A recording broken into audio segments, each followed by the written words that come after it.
And here we have the another version of the Huff Dunk, and this is the New York version.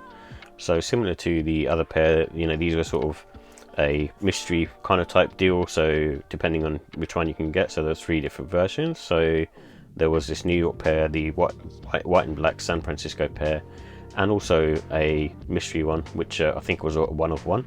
And if you found that one, I think you won sort of a prize. And this obviously represents a New York version, and it has the New York skyline in the heel area, so you can see the pattern on there, and I think it kind of glows in the dark as well, as far as I remember, but maybe not this particular pair. But the leather on here has got really nice quality. I really like that, and it's just one of those ones where you can sort of feel it being quite sort of plush and sort of soft, and it feels more premium than a standard SB Dunk, and that's what I like about the materials that they use. But also they've got it's a cutaway panel here that reveals a tie-dye pattern as well, so, and that's on both sides as far as I remember, which is a really nice touch.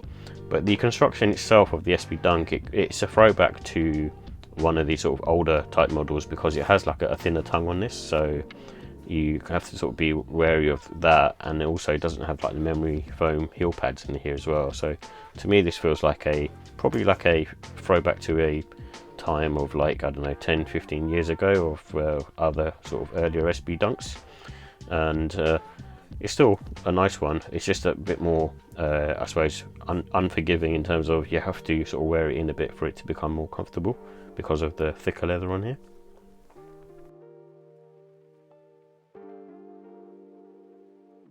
So here we have the details for the Nike SB Dunk Low Huff New York City. It comes in a navy blue and white colour scheme, and these also have a insole with a Zoom AirPod fitted to it, and also a pour-on foam bed on the forefoot. And it's made up of all leather materials, and the price is £100. So with the comfort and sizing, I think much like any other SB Dunk, these are on the sort of medium to firm side, and they're more comfortable than a standard Dunk. And what I would say with this particular pair, it would probably take you a bit longer for it to sort of soften. Reason being is the leather is quite sort of thick cut on it, so it takes a little bit of time to sort of break in. So you probably need around sort of 5 to 10 hours for the leather to soften. And even though this pair doesn't have a thick tongue in it, I would recommend still going up half a size because of the inside having slightly sort of thicker materials than a standard Dunk. And traction, much like any other SB Dunk, there is on the nice side. It's not excellent, but it's still very good. So with the look and style, this is a good one to wear sort of in the autumn, winter time, in my opinion. I mean, it's one of those sneakers that you can pretty much wear any time. But the reason why I sort of say autumn, winter is because of the fact that the colour palette lends itself well to being a sort of predominantly blue sneaker with the white hits on it. And this one does look very sort of classic, in terms of an SB Dunk.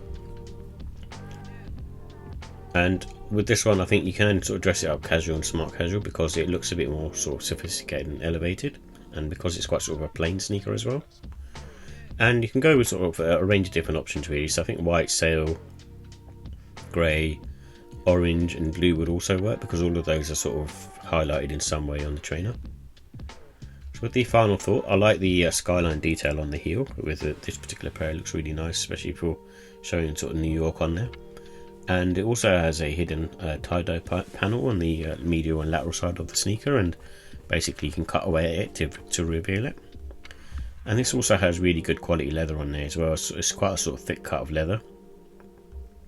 And I like the fact that the colourway is simple as well, so it's very much in line with a GR Dunk colourway.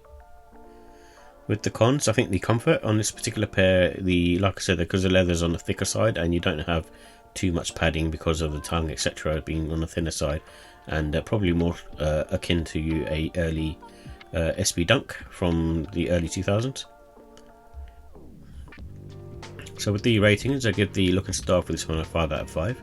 It's a really cool and simplistic, but also has some nice sort of details on there, just enough to kind of elevate it from a sort of standard Dunk. And comfort is not much to shout about really, so it's a 4 out of 5, and like I say, this pair will probably take a bit longer to wear in because of the leather. However, the quality, the quality of the leather and the overall construction of the shoe is just really nice, especially for the price that you pay, and for that reason I've given that a 5 as well. And overall, I think this sneaker sort of deserves a 5 out of 5. It's out of the two pairs, I probably prefer the San Francisco pair, but this is also a really, really nice pair, especially if you want something that's more elevated than like a standard Dunk.